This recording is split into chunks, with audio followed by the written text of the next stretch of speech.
কি আর কমু ভাই, নাস্তিকের জ্বালায় আজ কথা কন যায় না। ওই নাস্তিকরা কয় আমগরে ধর্ম ব্যবসা করলাম কেমনে? এই যে আসি কষ্ট কইরা দূর থেকে আপনা করে কথা শুনাই, আপনারা যা দেন পকেটে ঢুকাইয়া চইলা যায়। আর নাস্তিকরা কয় মসজিদের পর মসজিদ খালি, মসজিদে আমরা পূর্ণতা আনতে পারি নাই, আমরা কিসের ধর্মের কথা বলি? আরে মসজিদ দিয়া কি হইব? এই যে আজকাল যাত্রাপালা বন্ধ হয়ে গেছে, রাস্তাঘাটে অনুষ্ঠান বন্ধ হয়ে গেছে, পথনাটক বন্ধ হয়ে গেছে, আমরা এইসব অনুষ্ঠান দিয়া এইসব জায়গা রাখছি। নাস্তিকের বাচ্চা, তোরা তো সৃষ্টিকর্তায় বিশ্বাস করিস না, মরলেই খালি চইলা যাইবি দোজগে। ওরে নাস্তিকের বাচ্চা, ধর্ম কর্ম কিছু কর। ঠিক কিনা? ঠিক কিনা? জোরে বলেন। ঠিক কিনা বলেন। ব্যাটি কইলেও পয়য়া থাকবেন চুপ কইরা, কথা কইতে পারবেন না।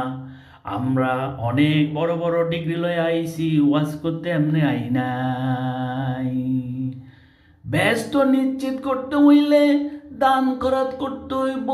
আহার যন্ত্রণা, যন্ত্রণার পর যন্ত্রণা। পুজের সাগরে বাসবেন, গরম পানিতে ডুবাইব। বিভিন্ন ধরনের ভয়ভীতি দেখাই নাকি আমরা টাকা খাই। নাস্তিকের বাচ্চারা বলে ভয়ভীতি দেখাই আপনার এই ইবাদতের কথা কই না, পরের দিকে হয়তো কিছু টাকা চাই, কিছু টাকা খাই, এতে কি আসে যায়? আবার নাস্তিকের বাচ্চারা বলে মধ্যপ্রাচ্যে কোনো এইসব দেখে না, আমাদের দেশে কেন এইসব? ভাই, এটাই তো এখন আমাদের ব্যবসা। ব্যবসা না, আমাদের কাজ।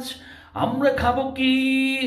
কিছু এতিম অসহায়কে আমরা রেখেছি বিভিন্ন জায়গায়, পয়েন্টে পয়েন্টে, ওদের নিয়ে আমরা ব্যবসা করব। আর হেলিকপ্টার, বাস, ট্রাক নিয়ে ওরা আসবে, আমরাও আসবো। এইখানে ময়দানে সিলসিলা করব।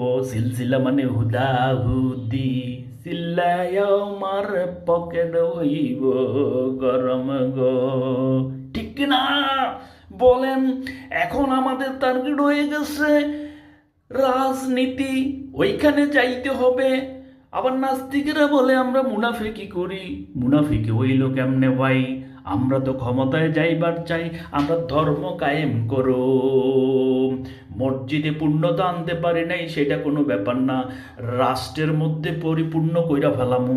দেখবেন রাস্তা ঘাটে, ট্রেনে, বাসে, লঞ্চে সর্বদা শুধু